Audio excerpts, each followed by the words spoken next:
কৈছে লখিমপুৰ উৎসৱ হৈছে লগতে কিন্তু ৰাতিৰ ভিতৰতে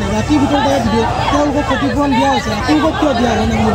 সেইটোৱে কিবা বিচাৰিছে তেওঁলোকক যদি দিব পাৰে অসমীয়া খিলঞ্জীয়া বুলি আমি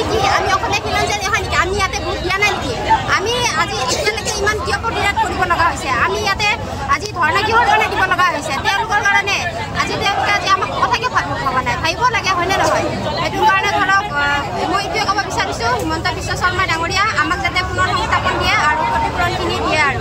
সকীয়াই দিছোঁ আপোনালোকে মাটি পালে নহ'ব আমাকো মাটি দিব লাগিব কাৰণ আমি খিলঞ্জীয়া হয় আমি অসমীয়া হয় আমি কোনো বিদেশী নহয় আৰু আমাক মাটিৰ বিনিময়ত মাটি আমাক দিব লাগিব তেখেতে যিহেতুকে এই মাটিৰ মূল্য কৈছিল 7 কৰোৰ টকা তাৰে তুলনাত আমাক কি দিছে পতা হওক ধান দিয়াৰ নিচিনা আমাক কি দিছে অকণমান নগণ্য অকণমান সেইখিনিৰে আমাক প্ৰাপ্ত নহয় তেখেতক আমি ক'ব বিচাৰিছোঁ তেখেতে আমাক 5 লাখ টকা তেখেতক দিয়ে আমাৰ এই গুৱাহাটী চহৰত মাটি কিনি ঘৰ বনাই আমাক দিয়ক তেতিয়াহ'লে আমি শান্তিত থাকিব পাৰিম কাৰণ আমাক মাটি কিনে আমি নহ'ব কাৰণ আমি আমাক মাটি লাগিবই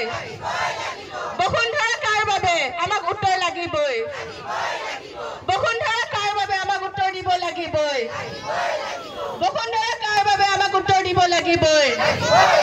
খিলঞ্জীয়া মানে আদানী আম্বানী নেকি আমাক উত্তৰ দিব লাগিবই খিলঞ্জীয়া মানে আদানী আম্বানী নেকি আমাক উত্তৰ দিব লাগিবই আমাক দিবই মাটিৰ বিনিময়ত মাটি আমাক লাগিবই মাটিৰ বিনিময়ত মাটি আমাক লাগিবই আমাক কেৱল ক্ষতিপূৰণ দি দায় সামৰিলে নহ'ব আমাক পুনৰ সংস্থাপন দিব লাগিবই আমাক পুনৰ সংস্থাপন দিব লাগিবই কেৱল বাহিৰা গোটা বনিয়াক মাটি দিলেই নহ'ব আমাক মাটি লাগিবই শিল সাগৰ পাৰৰ প্ৰতিটো থলুৱা মানুহক মাটি দিব লাগিবই মাটিৰ বিনিময়ত মাটি আমাক লাগিবই